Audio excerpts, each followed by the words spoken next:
POS business is one lucrative business a lot of people have talked down on simply because they do not understand how the business works.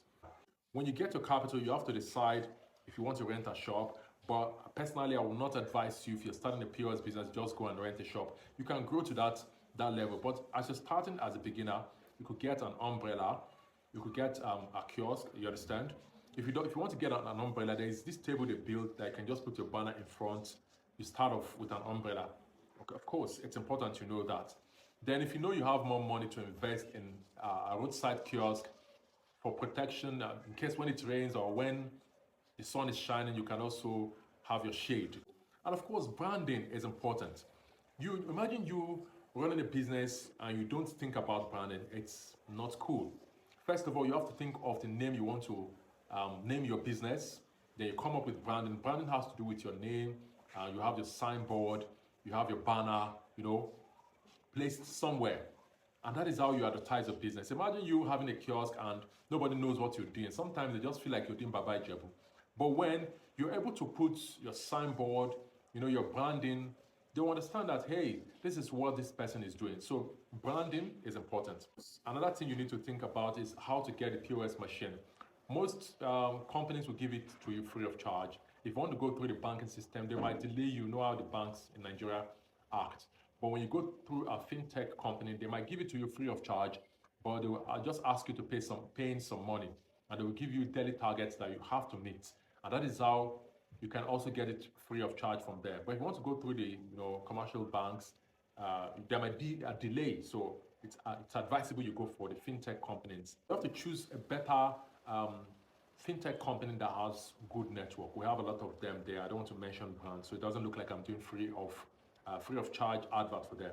So you have to go get a particular one. The network will not disappoint you. Sometimes you require a CAC registration to be able to do high volume transactions. When I'm talking about CAC, I'm talking about Corporate Affairs Commission's registration. So that document will also help you to increase your limits.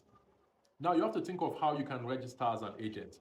When you register as an agent, it's important because you have a lot of advantages. So if you want to register as an agent, you need a lot of documents like valid ID card.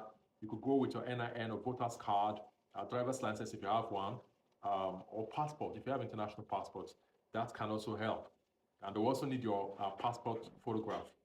Now you need to provide your utility bill. When I'm talking about utility bill, it could be your NEPA bill or water bill, whatever that you can use. They will also ask you for your BVN. BVN is now what is mostly important if you want to do anything that has to do with transaction.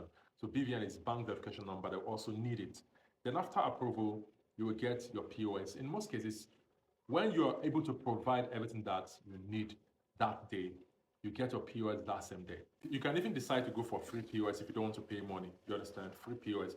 And most fintech companies will just ask you to pay like 15K to 45K, and they will just give you daily targets to start using it. You understand? Getting a good location is important. In most cases, when you stay in the street where they have a lot of POS, you don't make sales, and it just makes it look like the business is not a good business. This business is still very, very lucrative if you know what you're doing. So you have to think about a good location where you can start your POS business.